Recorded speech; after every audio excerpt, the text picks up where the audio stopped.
For a very long time, one idea has been repeated so often that it stopped being questioned. The idea that the first humans lived trapped in a constant struggle for survival. Always hungry, always exhausted, always one step away from extinction. This image became fixed in school books, old documentaries, movies, and popular culture. Early humans are usually portrayed as miserable, brutal, short-lived, and permanently stressed by their environment. But when scientific evidence is examined carefully, that story begins to fall apart. Archaeological discoveries from the last century reveal a reality that is far less dramatic and far more complex. Early Homo sapiens did not spend every waking hour desperately chasing food. They were not living in a permanent state of fear. In many fundamental ways, their daily lives were more balanced, predictable, and socially structured than those of a large portion of modern society. This conclusion does not come from romantic speculation. It comes from data. Archaeology, anthropology, evolutionary biology, isotopic analysis of bones, dental wear, and direct comparisons with recent hunter-gatherer societies. Before we dive in, tell us where you're watching from and subscribe if you're enjoying Primal Roots. The starting point of this reassessment is simple but uncomfortable. Biologically, these humans were no different from us. They had the same brain size, the same neural architecture, the same capacity for language, abstract thought, emotional depth, and symbolic reasoning. They were not primitive versions of humanity. They were fully human. The difference was not in their bodies or minds, it was in how life was organized. Around 40,000 years ago, human groups occupied large regions of Africa, Europe, and Asia. They lived in small communities, usually between 20 and 40 people, formed by extended families. These groups were mobile but not chaotic. Their movements followed seasonal patterns shaped by climate, animal behavior, and plant cycles. Territories were not random spaces. They were deeply familiar landscapes, mapped mentally with extreme precision and refined across generations. One of the biggest mistakes in the traditional narrative is the assumption that the absence of agriculture automatically meant constant scarcity. Scientific evidence suggests the opposite. For much of the Paleolithic period, especially in ecologically rich regions, food availability was relatively stable, not abundant in a modern sense, but sufficient. The environment offered a wide range of edible plants, energy-rich roots, fruits, seeds, nuts, insects, fish, and occasionally large animals. Survival did not depend on a single resource. It depended on flexibility. That dietary flexibility was one of the key reasons for human success. Microscopic analysis of fossilized dental plaque shows traces of dozens of plant species. Preserved coprolites indicate diets rich in fiber, starches, and micronutrients. Patterns of dental wear confirm frequent consumption of hard, processed foods. None of this points to populations living on the edge of starvation. It points to efficient adaptation. When researchers began comparing this evidence with direct observations of recent hunter-gatherer societies, an unexpected pattern appeared. On average, the time required to secure food, maintain shelter, prepare meals, and produce tools ranged from 4 to 6 hours per day. That calculation includes gathering, cooking, camp maintenance, and basic manufacturing. The rest of the day was not filled with forced labor. It was spent resting, socializing, learning, playing, and engaging in cultural activities. This idea was deeply unsettling when it was first proposed. It directly challenged the belief in linear progress, the assumption that human life has steadily improved from prehistory to the present. Yet the data repeated itself across different ecosystems and cultures. This was not an exception. It was a structural pattern. Another element that dismantles the myth of brutal prehistoric life is how these communities treated vulnerability. Paleolithic skeletons show individuals with severe fractures, congenital deformities, amputations, and degenerative diseases who survived for many years after injury. That level of survival is impossible without long-term care. Injured individuals were not abandoned. They were fed, protected, and integrated into the group. This reveals something fundamental about human evolution. Survival was never an individual project. From the beginning, it was collective. Natural selection favored groups that shared resources, protected the vulnerable, and distributed knowledge. Empathy was not a late moral invention, it was an evolutionary strategy. Time itself followed a logic completely different from the modern one. There were no rigid schedules, no artificial division of the day into productivity blocks. Activities were guided by environmental cues, light, temperature, animal behavior, and seasonal changes. The concept of being late simply did not exist. Urgency was not a dominant mental state. Life moved at the pace of the natural world, not abstract social systems. Sleep patterns were also different. Ethnographic evidence and sleep physiology studies suggest that early humans practiced segmented sleep. They slept for several hours after sunset, woke for a period during the night, then returned to sleep until dawn. This pattern reduced risks, allowed constant vigilance, and created space for nighttime social interaction. It was not insomnia, it was adaptation. Despite modern assumptions, these societies were not chaotic. They operated with a high degree of predictability. The environment was not perceived as hostile by default, but as readable. Landscapes functioned as living archives of information. Tracks, plants, geological features, and animal behavior were interpreted with extraordinary accuracy. The level of ecological knowledge rivals modern scientific disciplines in complexity. This deep environmental literacy reduced unnecessary effort.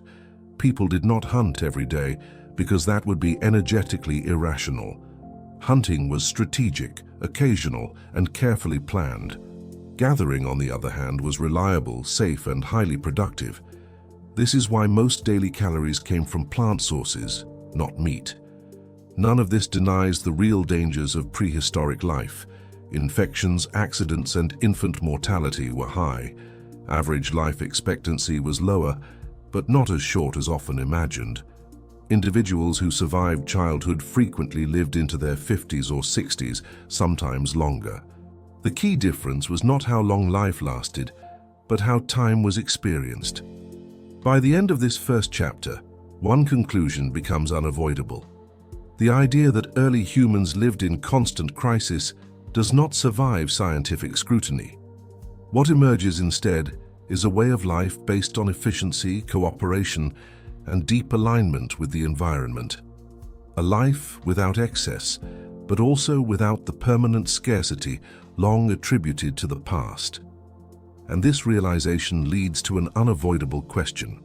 If survival required less effort than we assumed, what did these humans do with the rest of their time?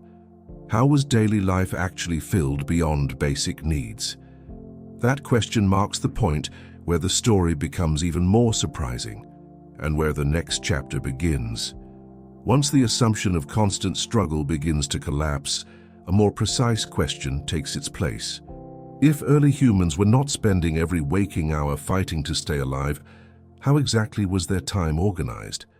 The answer does not lie in a single behavior, but in a system shaped by energy efficiency, accumulated knowledge, and social structures refined over tens of thousands of years. The modern concept of work does not apply to the Paleolithic world. There was no rigid separation between productive tasks and rest, no expectation of continuous effort, and no abstract obligation to remain busy. Daily life revolved around real needs and concrete goals, carried out only when necessary. This produced a direct consequence: the absence of chronic overexertion. Every action had a clear purpose, and unnecessary energy expenditure represented a survival risk. The foundation of this system was plant-based food gathering. Roots, tubers, wild fruits, seeds, and nuts supplied most daily calories. Contrary to popular belief, gathering was neither random nor simple. It required detailed landscape knowledge, strong spatial memory, and deep understanding of ecological cycles. Territories were not merely occupied, they were mentally mapped with precision that bordered on encyclopedic. People knew exactly where and when specific resources would appear.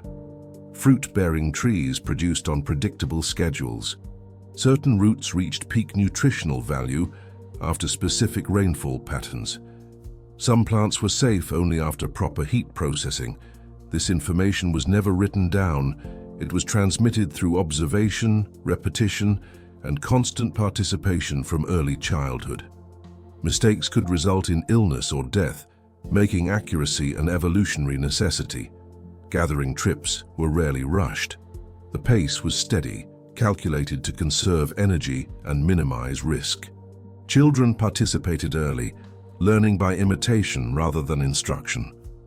Older individuals, even with reduced physical capacity, remained essential as repositories of ecological knowledge. Age did not mean uselessness. In many cases, it meant technical authority. Hunting occupied a very different role than commonly imagined. It was not a daily activity, nor a guaranteed source of food. It was a high-cost, high-risk strategy, employed selectively when conditions were favorable. Tracking, terrain analysis, and careful reading of animal behavior preceded any attempt at pursuit. Strength alone was never the decisive factor. Human advantage lay in endurance, coordination, and strategy. Persistence hunting, documented in multiple environments, exploited the human ability to regulate body temperature through sweating. Faster animals eventually overheated and collapsed during long pursuits under high temperatures. Even this method required collective coordination, shared effort, and constant communication. When a hunt succeeded, its impact extended far beyond immediate nutrition. Meat, fat, bones, and hides created a temporary surplus distributed across the entire group. Archaeological and ethnographic evidence shows that successful hunters did not gain status by consuming more, but by sharing more. Prestige emerged from generosity, not accumulation. This pattern of distribution drastically reduced internal inequality. There were no private food reserves. Resources circulated as collective insurance against future failure. Survival became more stable than reliance on individual success. Cooperation was not a moral ideal. It was a practical solution to environmental uncertainty. Another central component of daily life was tool production and maintenance. Paleolithic technology, often underestimated, required refined skill. Stone knapping, bone shaping, antler working, and wood processing demanded intuitive understanding of physics, geometry, and material properties. A poorly made tool could fail at a critical moment, placing lives at risk. Tool-making was never improvised. It involved preparation, careful raw material selection, and techniques passed down across generations. Certain stone types were transported hundreds of kilometers, revealing mobility networks and exchange between distant groups. This reflects long-term planning and anticipation far beyond immediate needs. Clothing represented another major technological achievement. Hide processing included scraping, softening, tanning, and stitching using bone needles. These garments were not crude coverings. They were fitted, durable, and thermally efficient. Without them, human expansion into colder regions would have been impossible. Mastery of clothing technology opened entire continents to settlement. Despite these complex tasks, time spent on essential activities remained limited. Once food, shelter, and tools were secured, there was no reason to continue working. This point is crucial for understanding Paleolithic life. The goal was not to produce more, but to produce enough. Continuous growth had no place in this system. The remaining hours were filled with what modern societies would classify as social and cultural life. Conversation maintained group cohesion. Stories transmitted practical information and collective values. Children learned through play, developing coordination, social awareness, and behavioral norms. Leisure and learning were not separate categories, they were intertwined. Rest served a clear physiological function. Energy conservation increased long-term survival. The human body evolved for cycles of effort and recovery, not uninterrupted labor. In this sense, the Paleolithic lifestyle aligned closely with human biology, far more than modern routines. The absence of rigid hierarchies also shaped daily organization. Leadership was situational, based on relevant expertise rather than permanent authority. The individual with the most appropriate knowledge guided the group for a specific task. In another context, leadership shifted naturally. This flexibility reduced internal conflict and increased efficiency. Gender roles, often oversimplified in older narratives, appear far more fluid when examined through modern evidence. Women participated in hunting in various contexts. Men engaged in gathering and childcare. Task distribution responded to circumstances rather than fixed rules. Pragmatism outweighed ideology. As daylight faded, activity slowed naturally. Limited artificial lighting made extended nighttime labor impractical. Evening marked a transition toward shared meals, social interaction, and fire maintenance. Fire control was one of the most critical collective responsibilities, requiring constant attention and coordination. Nighttime became a focal point for social bonding. Stories were told, experiences exchanged, disputes resolved. Spoken language played a central role in cultural transmission. Knowledge was not concentrated in a single individual, but distributed throughout the group. Every person was both learner and teacher. What emerges from this picture is not an idealized past, but a highly functional system. A way of life balancing effort and recovery, risk and safety, individuality and cooperation. There was no excess production and no wasted energy. Every behavior was shaped by survival efficiency. This balance was never static. Climate shifts, environmental changes, and encounters with other groups demanded constant adaptation. Yet the structural flexibility of these societies allowed them to endure tens of thousands of years without systemic collapse. By the end of the day, once essential tasks were complete, something rare by modern standards remained. Time unclaimed by artificial obligations. Time to observe, talk, teach, and simply exist within a stable social network. This surplus of time was not accidental. It was the natural outcome of a system aligned with human limits and capabilities. It is within this space, far removed from immediate survival pressure, that the most intriguing aspects of early human life begin to emerge. Art, symbolism, music, ritual, and abstract thought did not arise from desperation. They emerged from time, energy, and sustained social interaction. This dimension where survival gives way to meaning marks the transition that follows. Once basic needs were consistently met and daily effort declined, human life expanded into a less visible but equally essential domain. Beyond food, shelter, and tools, early humans invested time and energy in constructing meaning. Cultural expression in the Paleolithic did not emerge as a reaction to desperation. It emerged from stability, social cohesion, and cognitive capacities that were already fully developed. The earliest evidence of symbolic behavior appears far earlier than once assumed. Perforated shells used as beads, mineral pigments transported across long distances, and deliberate geometric engravings on bone and stone indicate that symbolic thinking was present at least 100,000 years ago. These objects had no immediate survival function. Their existence points to shared identity, social communication, and cultural continuity. The systematic use of pigments such as ochre, offers one of the clearest windows into this symbolic world. Chemical analyses show that these minerals were carefully selected, ground, and sometimes mixed with binders. In many cases, they were carried far from their geological sources, indicating planning and attributed value. Ochre appears in burial contexts, personal ornaments, and evidence consistent with body painting. This was not decoration for its own sake, but a shared visual language.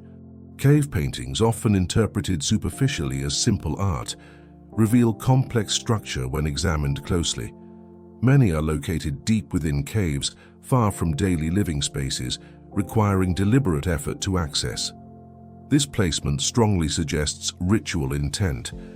Repeated motifs, consistent animal representations, and layered imagery accumulated over thousands of years indicate cultural memory and continuity across generations.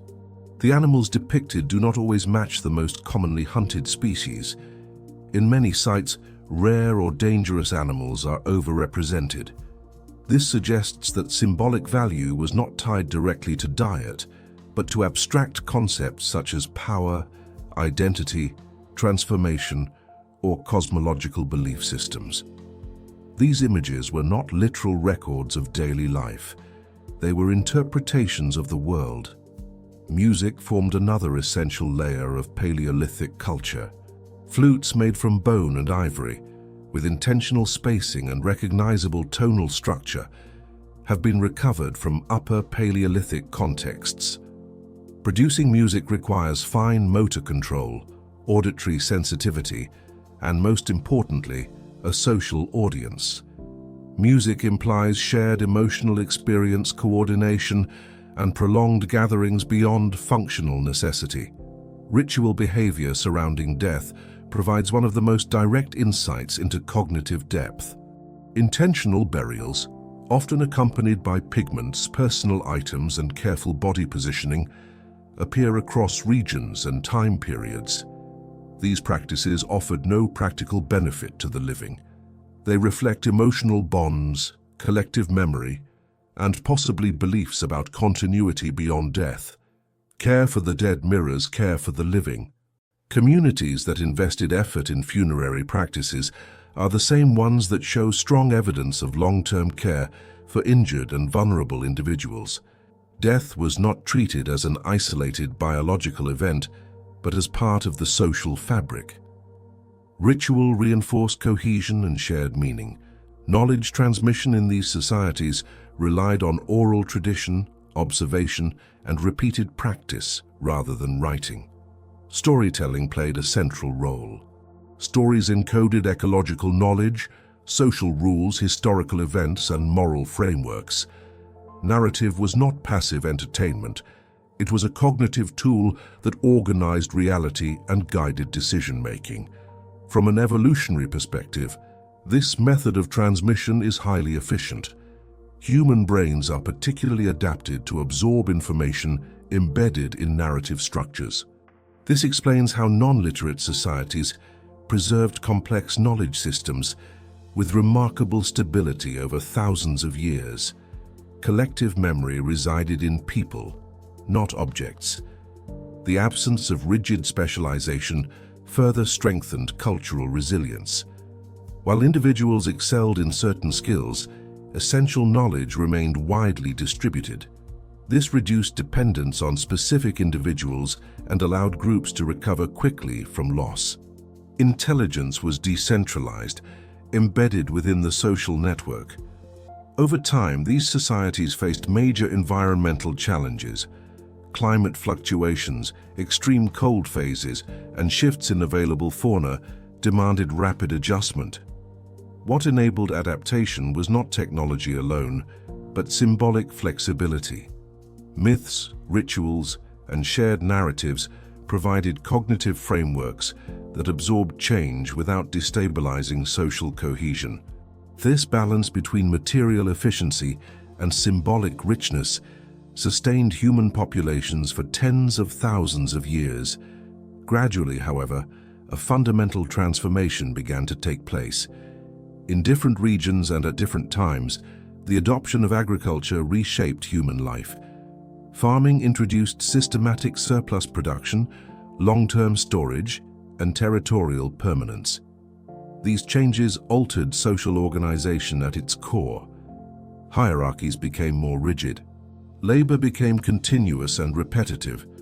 Osteological evidence shows that early agricultural populations experienced declining health compared to their hunter-gatherer predecessors, including higher disease rates, nutritional deficiencies, and increased physical stress.